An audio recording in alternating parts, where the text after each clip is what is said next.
Hi there, Rosa. My name is Ellen, and I'll be correcting these essays for you. I'm happy to see that you've begun the essays that are part of the course. So let's get straight into it and see what you wrote. The first essay is about schools and if they should be more entertaining. So here's what you said. In the last decade, a new debate or dilemma had raised about how schools should operate. On the one hand, some people believe that it would be better if schools acted more as fun places. Others advocate that schools are only for educational purposes. Even though I agree that the main primary purpose of schools is to educate students, this does not exclude that schools can be entertaining at the same time. Okay, I like this, and I'll tell you what I liked about it. I really liked this sentence because you allow that there's room for both. That yes, schools should educate, but they also need to provide entertainment. So that's fine. The only comments that I would make um, are this. This was incorrect. So I also would not have written both dilemma and debate, just one or the other. So in the last decade, a new debate has been raised about uh, how schools should operate. And I'm not really even sure about has raised. You don't really raise a debate. Um, how about has arisen? Maybe that would have been better. In the last decade, a new debate has arisen about how schools should operate. That sounds good. And then I don't agree with this on the one hand, because typically we use on the one hand only if we have on the other hand elsewhere. And it doesn't really fit in the middle of the paragraph like this. Typically, what we do in English is we have on the one hand here and then on the other hand there. So that's a safer way of doing this. I know in other languages this is done, but in English, try to avoid it to be safer rather than sorry. Okay, but on the whole, I liked it. All right, just a couple of those things there. Let's move into your body paragraphs. Firstly, if schools are a fun place, it gives children a sensation of security, which helps students study and express themselves without fear. For example, a study by Harvard University found that schools that allow students to be part of the creation of the school's environment by listening to their suggestion about how to make a school a welcoming place increase their students' engagement and sense of belonging by around 40%. All right, the sentence is a little long. Take a look at it. It starts here and then it goes all the way here. So when that happens, two things happen. Number one, it's very easy to lose sight of the meaning. Like the sentence is so long that by the time you get to the end of it, you're thinking, okay, what was this about? And the second problem with sentences like this is that it's very easy to make a grammatical mistake. Okay. Um, and I have to read it again to see if you did. I don't think you did, which is impressive, but still, it's a good idea to, when you get into like that third line, you have to ask yourself, maybe I should split this into shorter sentences. Okay. Let's see. So, what are you, and then take a look at this. Then you have a paragraph that's just 3 sentences long, and that's kind of not great. So, you have to kind of reassess some of these decisions. Um, it's really important that you have the main components of what a paragraph needs to have, which is, of course, your topic sentence, your main idea, your support, maybe another main idea and then another piece of support, and then a sentence that kind of wraps things up. So let's see. You're saying that it gives students a sense of security. And then if it's fun, this is what you're saying.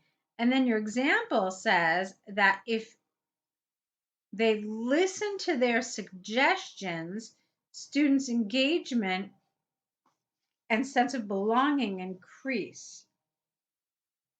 Okay, so I have to tell you that for me, these two things, uh, how can I say this? They don't 100% link together, okay? Because here you're talking about um, making students engaged in the decisions, okay? And if students are engaged in the decisions and part of the school environment, that doesn't necessarily mean that school children are going to ask for entertainment. I mean, if you ask kids what they want in school, they could say any number of things, like, they want lockers, or they want better food choice at the cafeteria. So I don't feel that these two necessarily go hand in hand. So I would have liked an example that was more specifically tied to what you were saying in this previous sentence. So let me see if I can give you an example. For example, a study by Harvard University found that schools that, how about this? A study by Harvard University found that when children were asked to help develop the curriculum, around 70%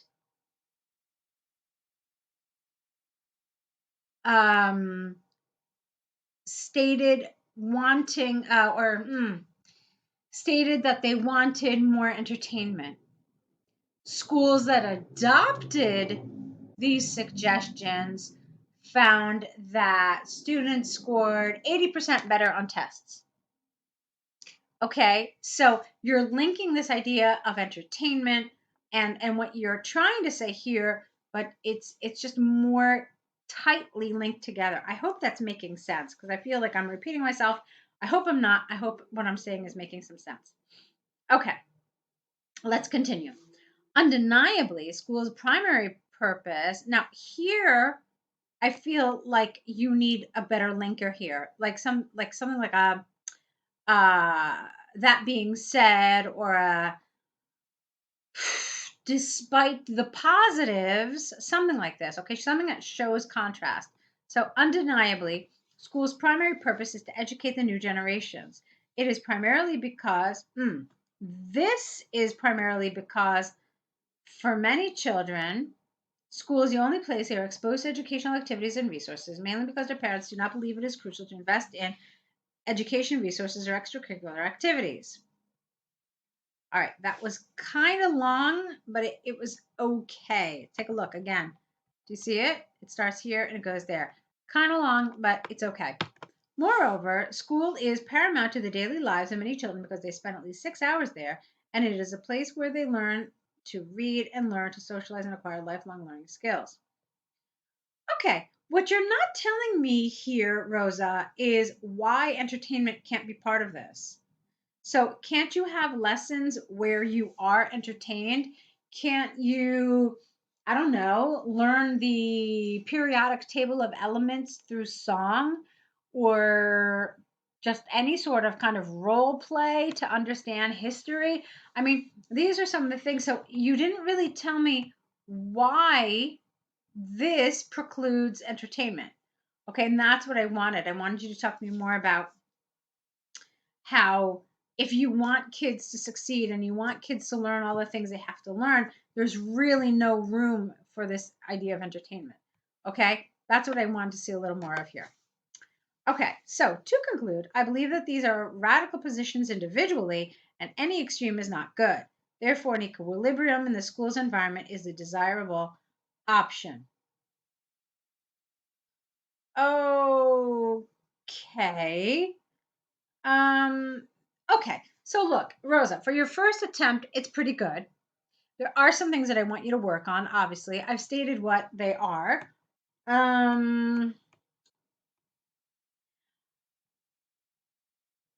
Yeah, and I don't know. I kind of feel like here you're like, okay, yeah, well, it's great. And then here you're like, yeah, well, no, we have to educate and forget about this extracurricular stuff and this fun stuff, forget it. But then here you then say, I think it's somewhere in the middle. So I'm not really convinced here, okay? Because they're asking you which you agree with. So what you needed to do is make these two paragraphs less absolute. I kind of feel like you made this a discuss both views and give your opinion. But this is a different essay. Okay, it's asking you which you agree with. So this whole thing should not be about, okay, well, here's the extreme, and then here's the other extreme. You know what? I'm somewhere in the middle. This whole thing should be about your middle, about your position. All right. Um, so I wanted to see more of that. Treat it less like a discuss both views and give your opinion, and more like a Rosa, what do you agree with? Which side do you agree with? And just talk about that. Okay. Um, so you needed to change around the language a little bit. So something like there is a place in the educational system for entertainment. It is necessary because, et cetera, et cetera, et cetera. And then you could say, that being said, entertainment must be tempered with a curriculum that does promote academic learning. It should not be forgotten. It must be balanced carefully, maintaining discipline, but also allowing children the chance for laughter and self expression, etc., etc. So, this is what you need to be doing here. Okay, does that make sense? So, not talking about one extreme and then the other extreme, but then instead talking about how you see both sides need to be kind of intermingled. I hope I'm making sense. I pray I do. Okay, so that's my feedback about this. Let's take a look at your second essay. Let's take a look at your second essay now. Doing an enjoyable activity. Here's what you wrote. Currently, in public opinion and governmental entities, there is a debate on the best way to support children in developing vital skills such as creativity. On the one hand, some people believe that children get more valuable benefits from fun activities than academic activities. I believe that each of these approaches complements each other and could develop different skills, not better. Therefore, this essay will discuss the importance of these two aspects in the children's development process. Okay. All right. So let's talk about this. First of all, grammatically, I thought you did a lovely job. Very good. No problems. Great. Let me tell you, though, where I thought you needed to work. First of all, this is about enjoyable activity compared to reading. You didn't mention reading. You mentioned academic activities.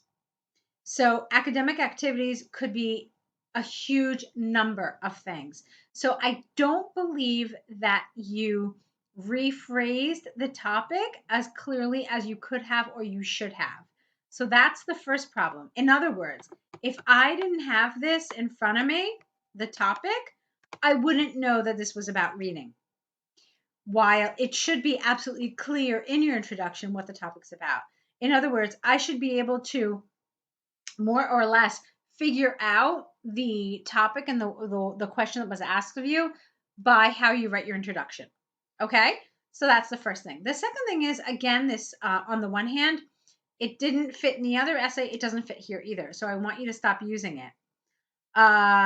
You could have said, while there are some people who believe, etc., etc., etc., etc., I believe, etc., etc. Okay, so that would have been good. Okay, so those things. Let's move on. Okay. Firstly, before creating a fun activity, it is crucial to consider the children's age and therefore their mental and physical development to avoid disengagement or preventable unnecessary injuries. Pick one. Don't use this slash here, okay? Once children are exposed to safety and age appropriate enjoyable activities like bushwalking, singing, or drawing, they can freely engage in the activity and take the lead. For example, a study from Harvard University found that children engaged in activities they enjoy are more flexible and curious than their peers who are only exposed to structured activities. Okay. I really don't believe that this is entirely on topic. I mean, why are we spending all this time talking about this? You don't have like many paragraphs to cover the topic. So going into this kind of caveat about, well, make sure it's age appropriate, doesn't really feel entirely appropriate for this length essay. I think it's interesting, but I don't believe it belongs here. Okay.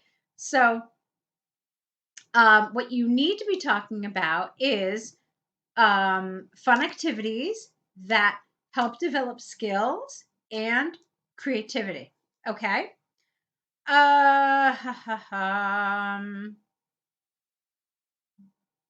Yeah, more flexible and curious. So, what are you telling me? That these are the skills? They gain flexibility and curiosity? Okay, all right. It's a little bit of a stretch, but all right. I still don't think that it was. This is the way the paragraph should have been developed. Okay, I mean, it should have been something like you could have mentioned something about age appropriateness, but you could have said something like, it is important for children to be involved in activities that develop various skills based on age appropriateness. So you could say, therefore, a child maybe at age 4 can discover colors and learn how to name colors by playing with crayons, while an older child can develop sort of fantastical figures and stories with the same crayons. Okay, developing creativity and maybe even language skills, or you could say stuff like that. Okay, so that's kind of the way you want to be doing this. All right, let's move on. And then again, on the other hand, is not what you want to use here. You didn't use on the one hand, so try to avoid this. Better would have been, okay, also, you can't really use firstly unless you're going to use secondly. So firstly and secondly go together, but you don't have a secondly. And then this goes with on the other hand, on the one hand, but you don't have that either. So neither one of these is appropriate here. All right. So what you could have said instead is, in contrast, reading is an essential part of learning that helps children acquire specific reading skills such as decoding and phonetics. Reading improves basic principles such as confidence, self-esteem, self-belief, and resilience. These principles help children succeed not just in the classroom but also in life. Moreover, reading does not need to be a rigid learning experience. As a study by Melbourne University found, teaching students to become effective readers requires different strategies, some of which can be fun and simultaneously target the reading process stages. So I kind of struggled with this paragraph a little bit, not because it wasn't well written, it was beautifully written actually, but I read it actually like 3 times to see how appropriate I thought the development was, and if I had questions. I kind of feel like I did. Now, why did I say that? To see if I have any questions. Because the higher you get in task achievement, the examiner shouldn't have any questions after reading each sentence or each paragraph. So let's talk about what this is. The essay question is asking you, it's about which develops better skills, reading or an enjoyable activity. So what are you telling us? What are the skills and creativity that children are learning through reading? So are children developing skills and creativity? Let's see. You said they are developing confidence, self-esteem, self-belief, resilience. Good. And then that's fine. And then this, I don't know how much I loved this part here. Okay. I mean, are you talking about creativity here? Are you talking about skills? So I'm not totally convinced that this part of the paragraph was really relevant. All right. So I want you to think about that. And it's really important to keep in mind all the time, even like in the middle of writing your paragraph, to make sure that what you are writing directly answers the question that you've been asked and not something kind of peripheral. Okay. So that's kind of how I feel about this. I don't really totally believe that this was directly answering anything on that task. Okay. All right, let's look at your conclusion. So, to conclude from the examples and arguments given, I firmly believe that reading and enjoyable activities are compatible and are not mutually exclusive. It is predicted that more educational institutions, parents, and the community will encourage and advocate for inclusive and dynamic education. All right, that's lovely. All right, so I think this is a great first set. I think you're off to a fantastic start. I'm very excited to see what you're going to produce for us in the next essays that we have together. So correct these essays, send them back to us, begin your error correction list, and also, of course, send us a new set of essays. Try to do all three things and send them back together.